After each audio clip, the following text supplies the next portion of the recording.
America കൊണ്ടാലും പഠിക്കാത്തൊരു രാജ്യമാണ്. ഇറാഖിനെ ചൂഷണം ചെയ്ത പോലെ ഇറാനെ കയറി അടിച്ച് പരത്തി അവിടെ റെജീം ചേഞ്ചും ഒക്കെ ഉണ്ടാക്കി നിരങ്ങാം എന്ന് വിചാരിച്ചവർക്ക് എട്ടിന്റെ പണി ഇറാൻ കൊടുത്തു എന്നുള്ളത് നേരാണ്.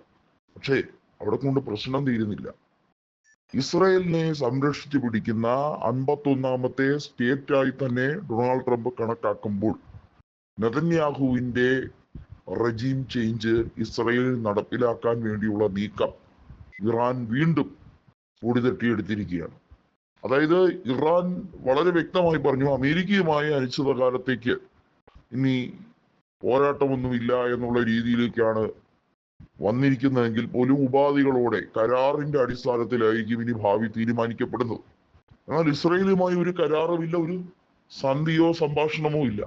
കാരണം വെറി പിടിച്ച യുദ്ധകൊതിയനായ നെതന്യാഹു സംസാരത്തിന്റെ സാധ്യത പോലും ഉണ്ടാകാൻ പറ്റത്തില്ല. വിദൂരമാണ് അത്തരത്തിലുള്ള ചർച്ചകളുടെ സാധ്യതകളെ പറ്റി അന്വേഷിക്കുമ്പോൾ. ഇസ്രായേലിനെ സംബന്ധിച്ചിടത്തോളം ഇറാന്റെ പതനം, റെജീം ചേഞ്ചിൽ കുറഞ്ഞതൊന്നും അവരാഗ്രഹിക്കുന്നില്ല. എന്നാൽ ഇസ്രായേലിന് അതിനും വേണ്ടിയുള്ള കരുത്തുമില്ല. അമേരിക്ക ഡിപ്പെൻഡ് ചെയ്തുകൊണ്ട് ഇസ്രായേൽ ചില നീക്കങ്ങൾ നടത്തുന്നത് ഒഴിച്ചാൽ ഇസ്രായേൽ ഇനിയും തട്ട് വാങ്ങിച്ചു കൂട്ടാനിരിക്കുകയാണ് എന്ന് തന്നെ പറയേണ്ടി വരും. കാരണം നെതന്യാഹു ഭയന്ന് വിറച്ച് തന്നെയാണ് ഇരിക്കുന്നത്. ഇസ്രായേലിന്റെ കമ്മ്യൂണിക്കേഷൻ സിസ്റ്റവും ഇസ്രായേലിന്റെ ഡിഫൻസ് സിസ്റ്റവും എല്ലാം അകിടം മറിയുന്ന കാഴ്ച നോക്കൂ. എയർ ബേസുകളെല്ലാം അമേരിക്കയുടെ GCC രാജ്യങ്ങളിൽ നിന്നും പറിച്ചു മാറ്റാൻ ഉത്തരവിടുന്ന രീതിയിലേക്കാണ് ഗൾഫ് രാജ്യങ്ങളുടെ GCC രാജ്യങ്ങളുടെ ഈ കൂട്ടായ്മ എടുത്തിരിക്കുന്ന തീരുമാനം വന്നിരിക്കുന്നത്. അങ്ങനെ സംഭവിച്ചില്ല എന്നുണ്ടെങ്കിൽ ഇറാൻ വീണ്ടും അടുത്ത പദ്ധതികളിലേക്ക് കടക്കും. ഇറാനെ സംബന്ധിച്ചിടത്തോളം ഭയം എന്ന വാക്ക് അവരുടെ നിഘണ്ടുവിൽ ഇപ്പോൾ ഇല്ല.